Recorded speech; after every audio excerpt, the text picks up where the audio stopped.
Let's talk about practicing our musical instruments, whether it be piano or guitar.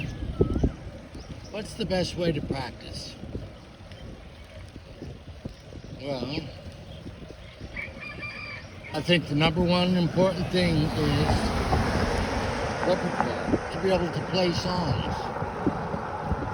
Well, what good is it if you can play a million exercises and scales and this and that, but if you cannot play songs and make them sound very beautiful and musical?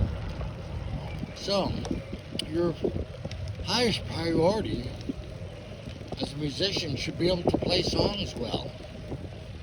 People want to hear songs. They don't want to hear someone playing a bunch of, guitar riff or piano riff, fancy stuff. They want to hear songs. If you want to please people with your instrument, that's the way to do it. So, the three things, in my opinion, and I've studied this way, categories, is when practicing, working on your goals, is songs, repertoire. 2, technique.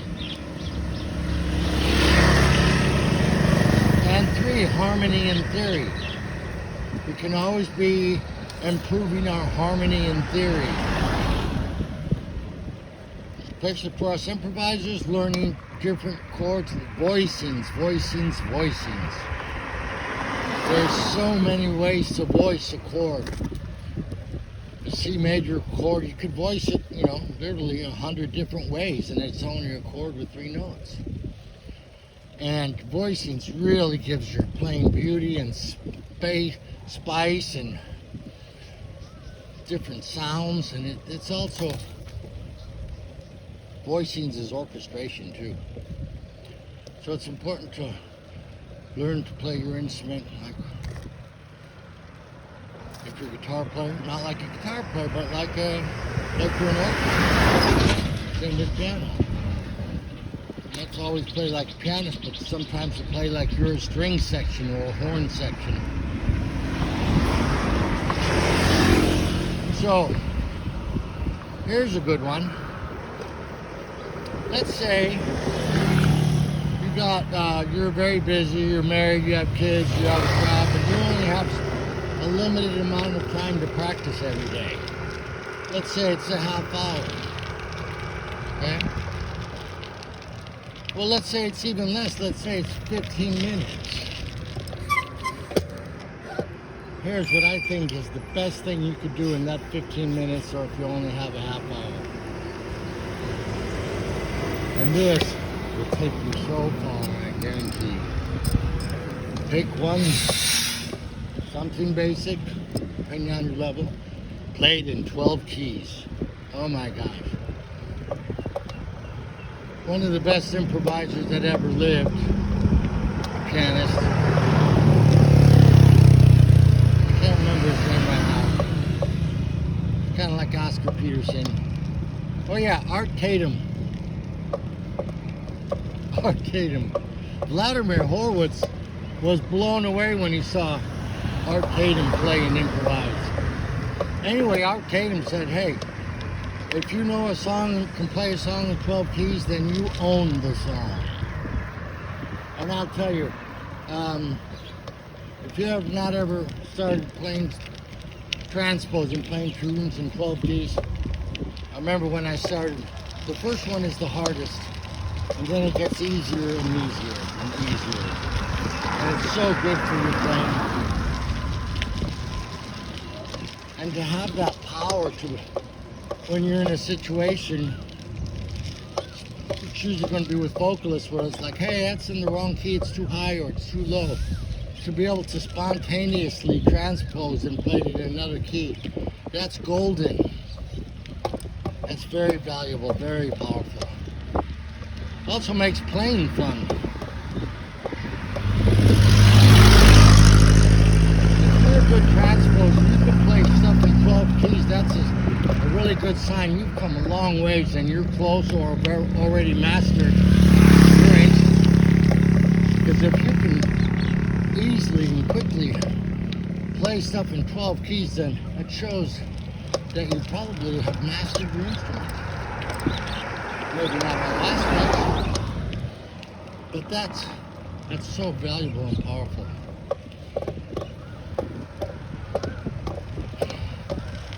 So, so if you haven't started transposing, I would suggest taking something that's super basics, a song that just uses 3 chords. So when I say transpose, I don't mean not something that's written out by Bach or Beethoven. I'm talking some basic song like, let's say, Silent Night or Happy Birthday. Something very basic. And you can even start even more basic. Just do a 1-4-5 chord progression in 12 keys. Just start with that. That will take you far. And once you can do that easily, do the 1-4-5 progression in 12 keys, well, now you have the ability to play hundreds of super basic pop songs, folk songs, worship songs in 12 keys easily. So, start with the 1-4-5 progression. And if you don't know what that is, so in the key of C, 1-4-5, 1 chord is C, the 4 chord is F major, the 5 chord is G.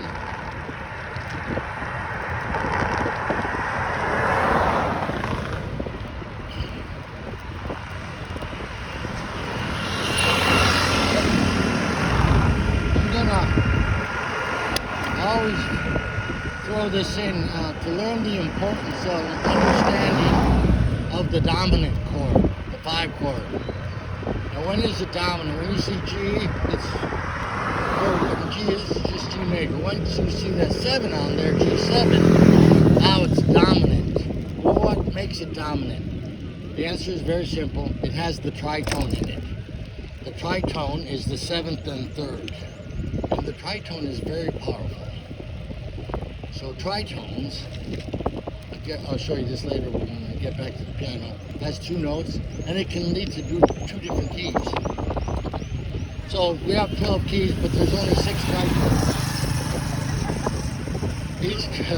They're laughing at the podcast. Each tritone can go to 2 keys. So let's show the first tritone, B and F. See, that's the tritone for a G7 chord. The F is the 7th of the G7, and B is the 3rd. So now if you reverse it, we said F was the 7th, say that's the 3rd now, and B is the 7th, well what is that the 3rd and 7th of? C sharp 7th. So do you see how that one tritone lives for in 2 different dominant chords? The tritone BF is the tritone for G7 and C sharp 7. So that's step 1 in understanding the importance of tritones and dominant chords.